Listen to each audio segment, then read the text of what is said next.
Mana shunda o'zimga 3-4 ta kiyim olay. Nima olasan o'zi? Qo'yni olishim, rubashka olishim kerak. Xotiralar yuragimni kuydirmasin. Hayollarim sizni menga suydirmasin. Tikilyapsiz. Yo'q, anaqa.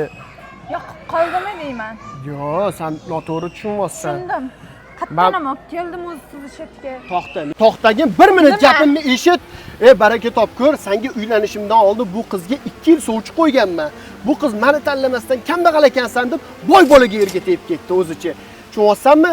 Keyin u bola ichkiligiga berildi, chakdi. Uyga kelib rosa buni qiynayotgan, azob berarkan, ota-onasini ham rosa kuydiribdi. Qimor o'ynadi oxiri. Eshitishim bo'yicha kimdirga pichoq tiqib olib, 6 yil suruk olib, hozir qamalib yotganmish. Nima qilibdi shunga? Ya sen tushunmayapsan. Shu qiz hozir seni o'rningda bo'lishi mumkin edi. Yo'q. Nima yo'q? Adashyapsiz. Siz uni erini o'rnida qamoqda yotgan bo'lishingiz mumkin edi. Voy. Men nima qildim? Nima qildim hozir masalan?